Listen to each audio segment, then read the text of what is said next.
Hello everyone, स्वागत है आप सभी का हमारे YouTube channel exam 2.0 study channel पर। आज के इस वीडियो में हम लोग एसएससी सीजीएल टीयर 1 2023 के लिए टेस्ट नंबर 4 को कवर करने वाले हैं। और इससे पहले हमने टेस्ट 3 कवर कर लिया था। अगर आपने उसे नहीं देखा है तो जाकर के उसे देख सकते हैं। और इस वीडियो में भी हम लोग सामान्य ज्ञान और इंग्लिश के 50 टोटल क्वेश्चन को हम लोग कवर करेंगे। तो चलिए देखते हैं यहाँ पर सामान्य ज्ञान का पहला प्रश्न क्या दिया गया है। तो सामान्य ज्ञान का पहला प्रश्न यहाँ पर 26 नंबर दिया गया है कि प्राचीन भारत में व्यापारी काफिलों के नेता को क्या कहा जाता था। तो ऑप्शन दिए गए और इसमें से करेक्ट आंसर बताने हैं। तो इसका करेक्ट आंसर हो जाएगा सातवाह कहा जाता था। प्राचीन भारत में व्यापारी काफिलों के नेता को सातवाह कहा जाता था। अगला प्रश्न है 27 नंबर दिया गया है कि निम्नलिखित में से किस राजा ने एक चांदी के सिक्का को जारी किया था जिसे 16वीं शताब्दी में रुपया कहा गया था। तो बताना है किस राजा ने।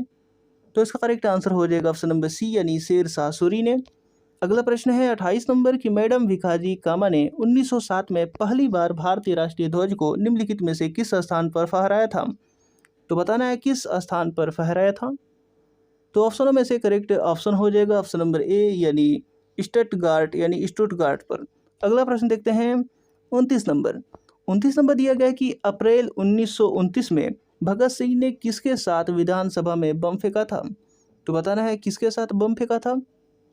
तो इसका करेक्ट आंसर हो जाएगा ऑप्शन नंबर सी यानी बटुकेश्वर दत्त के साथ। अगला प्रश्न देखते हैं 30 नंबर दिया गया कि पंजाब में भांगड़ा के दौरान निम्न में से कौन सा वाद्य यंत्र बजाया जाता था। तो बताना है पंजाब में भांगड़ा के दौरान निम्न में से कौन सा वाद्य यंत्र बजाया जाता था। तो इसका करेक्ट आंसर हो जाएगा दिए गए ऑप्शनों में से ऑप्शन नंबर बी यानी तुम्बी।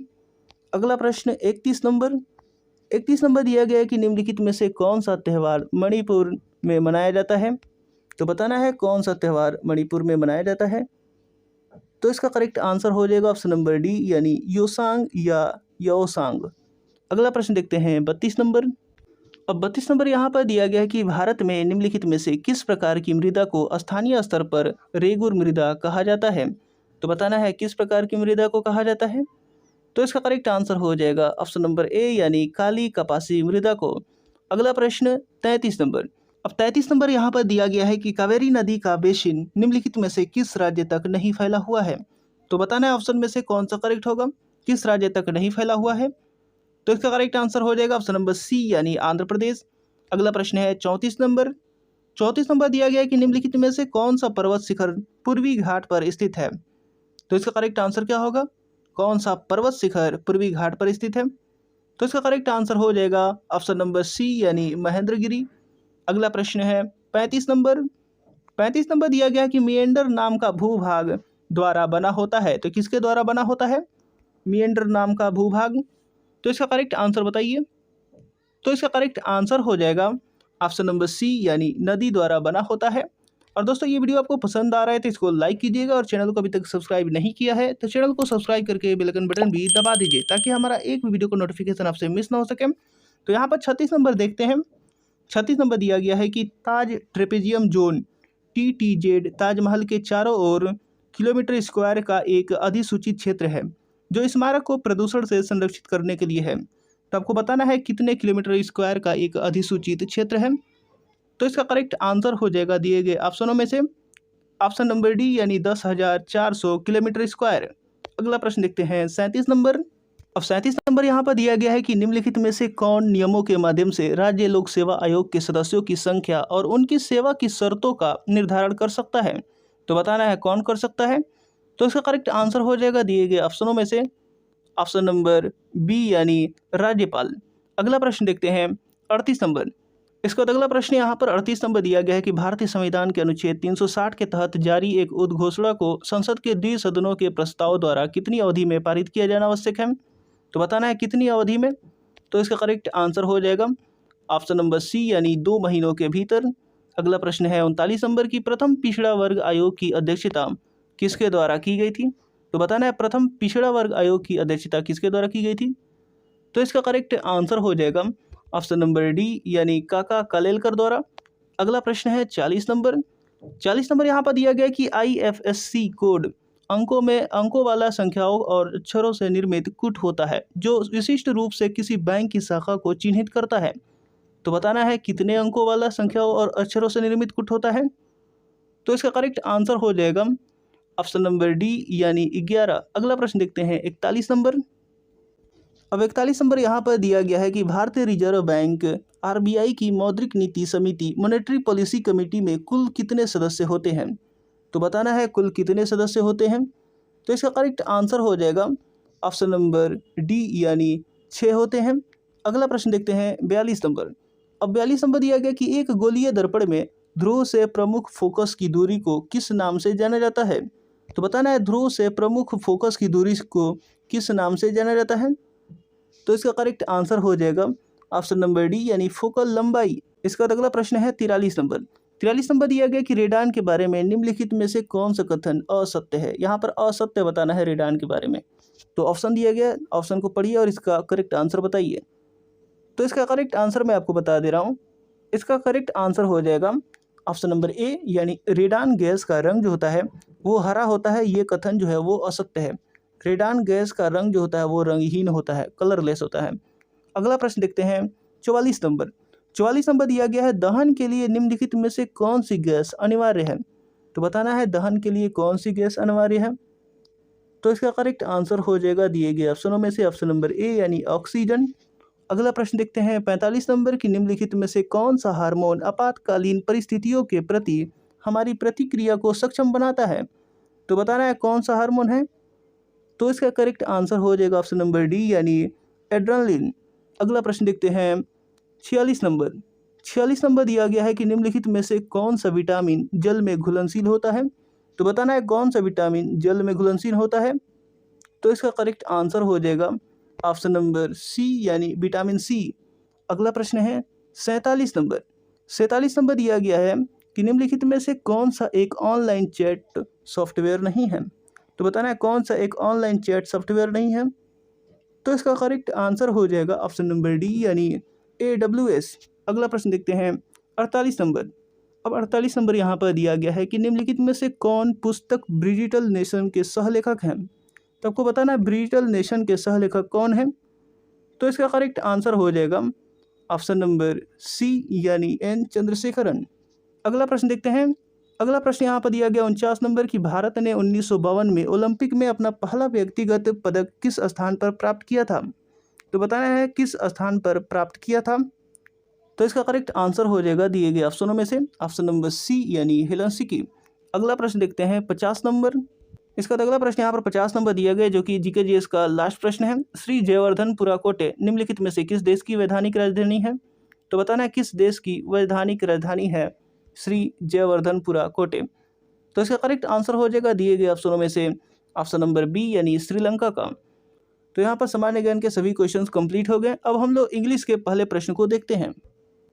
तो यहाँ पर इंग्लिश का क्वेश्चन दिया गया है और यहाँ पर डायरेक्शन दिया गया क्वेश्चन नंबर 76 और 77 के लिए, जिसमें सेंटेंस में दिए गए अंडरलाइन पार्ट का मोस्ट पॉसिबल सिचुएशन ढूंढना है दिए गए ऑप्शनों में से। बताना है कि इससे बेटर क्या होगा दिए गए ऑप्शनों में से। जो अंडरलाइन पार्ट यहाँ पर है उससे बेटर बताना है। तो देखते हैं 76 नंबर। तो यहाँ पर 76 नंबर दिया गया है when we heard the historical speech of the leader he was carried along by his enthusiasm. तो आपको बताना है कैरिड अलोंग की जगह पर क्या होना चाहिए यहाँ पर मोस्ट पॉसिबल सिचुएशन। तो इसका करेक्ट आंसर हो जाएगा दिए गए ऑप्शनों में से कैरिड अलोंग की जगह पर कैरिड अवे होना चाहिए यानी ऑप्शन नंबर सी करेक्ट हो जाएगा। अगला प्रश्न है 77 number. After the heavy rains last week the water in the lake raised another 2 feet. तो बताना है रेज्ड अनदर 2 फीट की जगह पर क्या होने चाहिए दिए गए ऑप्शनों में से। तो इसका करेक्ट आंसर मैं आपको बता दे रहा हूँ। इसका करेक्ट आंसर हो जाएगा ऑप्शन नंबर ए यानी rose another 2 feet. After the heavy rains last week the water in the lake rose another 2 feet. अगला प्रश्न देखते हैं। अगला प्रश्न दिया गया यहाँ पर 78 नंबर की select the correctly spelled word. आपको करेक्टली स्पेल्ड वर्ड ढूंढना है। तो बताइए दिए गए ऑप्शनों में से कौन सा करेक्टली स्पेल्ड वर्ड है। तो बताइए इसका करेक्ट आंसर। तो इसका करेक्ट आंसर हो जाएगा ऑप्शन नंबर बी यानी मोमेंट्री। मोमेंट्री जो है ये वाला करेक्टली स्पेल्ड वर्ड है, बाकी जो तीनों हैं वो गलत हैं। अगला प्रश्न देखते हैं जो कि डायरेक्शन दिया गया 79 से 80 तक, जिसमें आपको अपोजिट इन मीनिंग बताना है दिए गए अंडरलाइन पार्ट्स का। तो देखते हैं 79 number the deluge affected the population. तो आपको बताना है यहाँ पर डेल्यूग का क्या होगा अपोजिट इन मीनिंग दिए गए ऑप्शनों में से। तो इसका करेक्ट आंसर हो जाएगा दिए गए ऑप्शनों में से ऑप्शन नंबर बी यानी ड्रॉट। अगला प्रश्न है 80 नंबर। 80 नंबर यहाँ पर दिया गया कि his dedication is known to all. तो बताना है डेडिकेशन का अपोजिट इन मीनिंग क्या होगा दिए गए ऑप्शनों में से। तो इसका करेक्ट आंसर हो जाएगा ऑप्शन नंबर सी यानी एपैथी।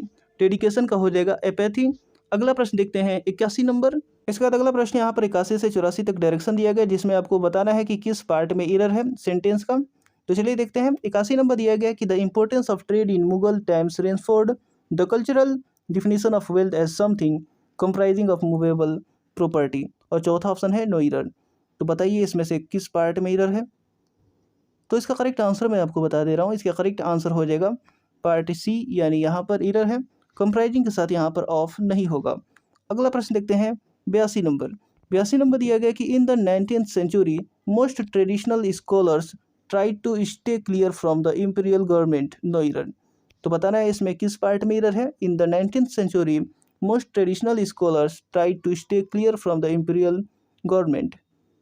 तो इसका करेक्ट आंसर हो जाएगा ऑप्शन नंबर डी, यानी नो एरर। अगला प्रश्न है 83 नंबर।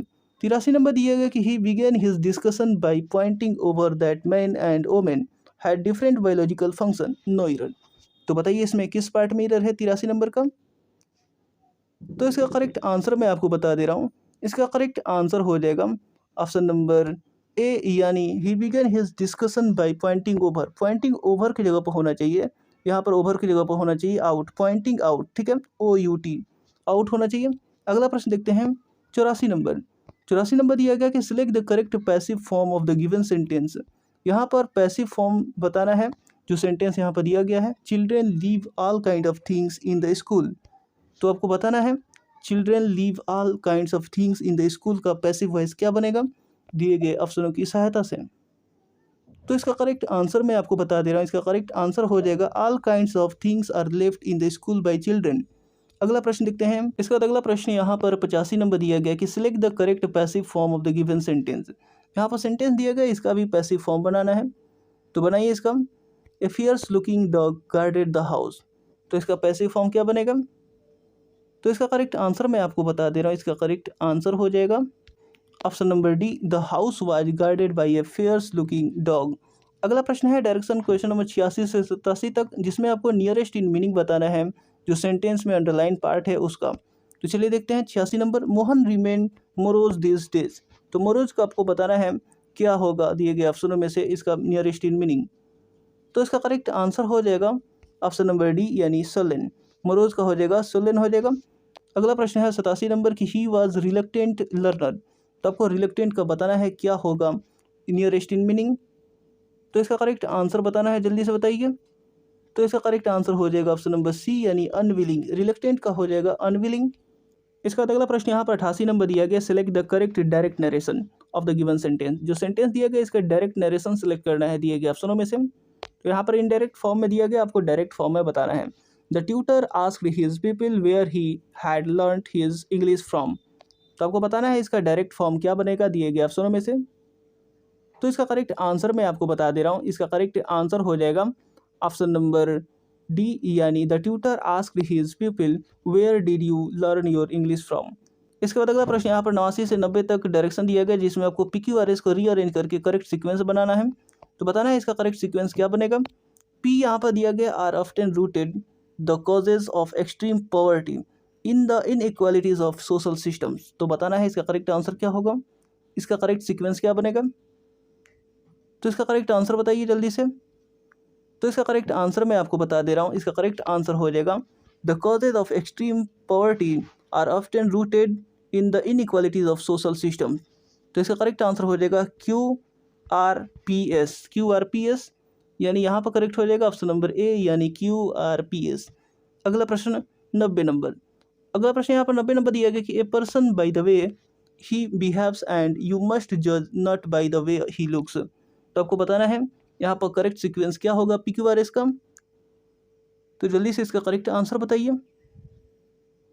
तो इसका करेक्ट आंसर हो जाएगा दिए गए ऑप्शनों में से। यहाँ पर करेक्ट आंसर पहले मैं आपको बता दे रहा हूँ, यू मस्ट जज ए person by the way he behaves and not by the way he looks. तो RPQS यहाँ पर करेक्ट हो जाएगा, RPQS। तो इसका करेक्ट आंसर हो जाएगा ऑप्शन नंबर ए, यानी RPQS। अगला प्रश्न देखते हैं 91 नंबर। इसके बाद अगला प्रश्न यहाँ पर 91 नंबर दिया गया, जिसमें आपको most appropriate one word choose करना है दिए गए ग्रुप ऑफ वर्ड्स के लिए। यहाँ पर दिया गया arrangement of events according to the dates of occurrence. तो बताना है इसके लिए वन वर्ड क्या होगा, arrangement of events according to the date of occurrence. तो दिए गए ऑप्शनों में से करेक्ट ऑप्शन हो जाएगा ऑप्शन नंबर सी यानी क्रोनोलॉजी। अगला प्रश्न है 92 नंबर, इसमें भी वन वर्ड चूज करना है दिए गए ग्रुप ऑफ वर्ड्स के लिए। A person who believes in everything easily, तो बताना है उसको क्या कहा जाता है वन वर्ड में। तो इसका करेक्ट आंसर मैं आपको बता दे रहा हूँ, इसका करेक्ट आंसर हो जाएगा क्रीडुलस। अगला प्रश्न देखते हैं जिसमें 93 से लेकर के 94 तक डायरेक्शन दिया गया है और आपको बताना है इस इडियम एंड फ्रेज का मीनिंग क्या होगा। तो यहाँ पर 93 नंबर दिया गया कि to sit on the fence, तो आपको बताना है to sit on the fence का मीनिंग क्या होगा दिए गए ऑप्शनों में से। तो इसका करेक्ट आंसर हो जाएगा दिए गए ऑप्शनों में से ऑप्शन नंबर सी यानी to be undecided. To sit on the fence का मीनिंग होगा। अगला प्रश्न है 94 नंबर की once in a blue moon, तो once in a blue moon का क्या होगा मीनिंग दिए गए ऑप्शनों में से। तो इसका करेक्ट आंसर हो जाएगा ऑप्शन नंबर सी यानी rarely once in a blue moon का होगा। अगला प्रश्न देखते हैं 95 नंबर, इसका अगला प्रश्न 95 नंबर दिया गया है जिसमें आपको ब्लैंक स्पेस को भरना है दिए गए ऑप्शनों में से। यहाँ पर दिया गया the cops blank space murder by Keen, तो बताना है यहाँ पर क्या करेक्ट होगा, the cops blank space murder by Keen. तो ऑप्शनों में से करेक्ट ऑप्शन हो जाएगा ऑप्शन नंबर ए यानी suspect, the cops suspect murder by Keen. अगला प्रश्न देखते हैं जो कि डायरेक्शन यहाँ पर दिया गया 96 से लेकर के 100 तक, जिसमें आपको पैसेज पढ़ करके इन सभी का उत्तर देना है। तो पैसेज पहले पढ़ लेते हैं। तो यहाँ पर पैसेज दिया गया है literature is a blank space through which a person conveys his ideas toward or protest different terms of society. इसके बाद आगे दिया गया the words that deals with a blank space issue are of particular importance in literature, they are blank space with a particular purpose in blank space. तो अब दिया गया यहाँ पर 96 नंबर, इसका हम लोग उत्तर देते हैं लिटरेचर इज ए, फिर उसके बाद blank space through which a person. तो बताना है इसका करेक्ट आंसर क्या होगा दिए गए ऑप्शनों में से। ब्लैंक स्पेस में क्या भरा जाएगा, literature is a blank space through which a person. तो इसका करेक्ट आंसर हो जाएगा ऑप्शन नंबर बी यानी medium, literature is a medium through which a person. फिर उसके बाद आगे दिया गया है कन्वेज हिज आइडियाज टुवर्ड्स और protest blank space different norms. तो बताइए इसका करेक्ट आंसर क्या होगा। तो इसका करेक्ट आंसर हो जाएगा conveys his ideas toward or protest against different norms. अगला प्रश्न है 98 नंबर, इसके बाद अगला प्रश्न यहाँ पर 98 नंबर दिया गया है of society the words that deal with a issue. तो आपको बताना है यहाँ पर दिए गए ब्लैंक स्पेस में क्या भरा जाएगा ऑप्शनों में से। तो इसका करेक्ट आंसर जल्दी से बताइए। तो इसका करेक्ट आंसर मैं आपको बता दे रहा हूँ, the words that deal with a moral issue. आपको मोरल यहाँ पर भरना होगा यानी ऑप्शन नंबर सी करेक्ट हो जाएगा। अगला प्रश्न है 99 नंबर की are of particular importance in literature, they are blank space with. तो इसका करेक्ट आंसर हो जाएगा ऑप्शनों में से ऑप्शन नंबर डी यानी written, they are written with. अगला और इस वीडियो का लास्ट प्रश्न यहाँ पर 100 नंबर देखते हैं, a particular purpose in blank space. तो बताना है a particular purpose in blank space में क्या भरा जाएगा। तो बताइए इसका करेक्ट आंसर दिए गए ऑप्शनों में से करेक्ट ऑप्शन हो जाएगा ऑप्शन नंबर सी यानी mind, a particular purpose in mind. तो उम्मीद करता हूँ कि वीडियो आपको पसंद आया होगा और इसी तरीके के और नए वीडियो देखने के लिए हमारे साथ जुड़ जाइए और चैनल को अभी तक सब्सक्राइब नहीं किया है तो चैनल को सब्सक्राइब करके बेल आइकन बटन भी दबा दीजिए ताकि हमारा एक भी वीडियो का नोटिफिकेशन आपसे मिस ना हो सके। तो मिलते हैं अगले वीडियो में।